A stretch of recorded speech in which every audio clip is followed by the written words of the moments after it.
Bonjour les amis, frères et sœurs. Voilà, je voulais vous partager juste un petit texte que j'avais écrit sur Facebook et je me suis dit tiens c'est bon de le partager aussi en vidéo parce que tout le monde n'a pas Facebook et je le comprends. Et inversement, tout le monde n'a pas YouTube, je le comprends aussi. Alors voilà, Jésus a dit si vous m'aimez, gardez mes commandements. Il n'a pas dit si vous avez le sens du devoir, gardez mes commandements.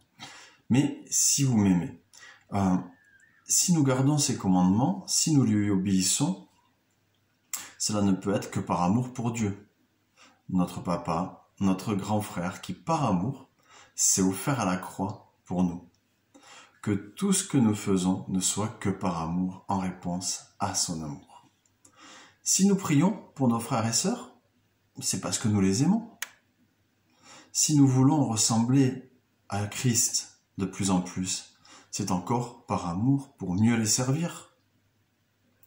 Je crois fermement que dans le domaine de notre vie chrétienne, nous devons bannir les « je dois »,« il faut que »,« c'est notre devoir »,« j'ai besoin de », bon, encore, j'ai besoin peut-être, mais si, voilà, si en fait, toutes ces choses-là, c'est quelque chose qui nous remet sous la loi, nous mettre sous notre propre loi. C'est du pharisianisme en fait, du légalisme. Papa nous donne des devoirs, bien sûr, oui, mais dans le sens de exercice. C'est des devoirs exercices. Par exemple, donc ça ne sera pas dans le sens d'une chose obligatoire. Quand il dit à ses disciples, allez et annoncez le royaume de Dieu est proche. Il ne les oblige pas. Il ne leur dit pas je vous oblige à aller. Mais c'est comme un devoir dans le sens d'exercice pour leur qualification dans le service auprès des hommes perdus. Ça va les faire grandir dans la foi, dans la maturité spirituelle, et puis ça va faire grandir les autres. Voilà. Donc il ne les aurait pas moins aimés s'ils n'avaient pas obéi. Il ne les aurait pas moins aimés pour ça. Si aujourd'hui j'utilise des mots comme je dois, il faut, c'est notre devoir, je prie que tu aies une révélation de l'amour de ton Papa céleste.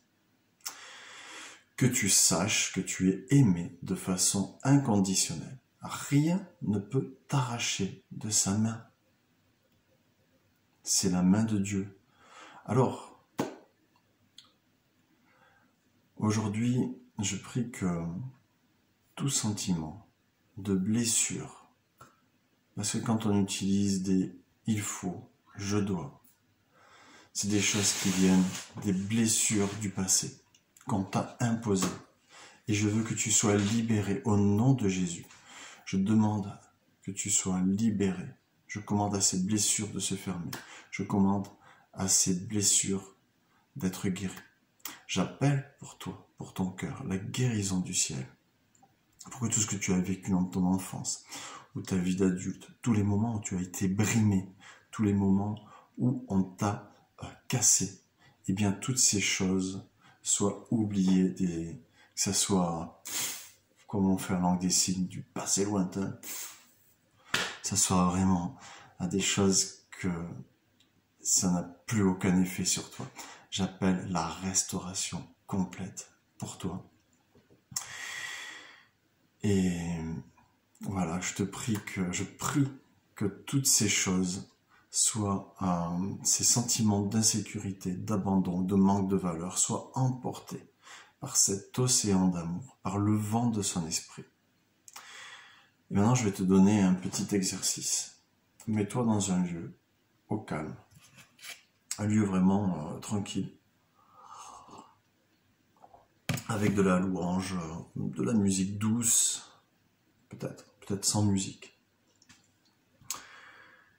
Et demande à papa de te parler de son amour pour toi.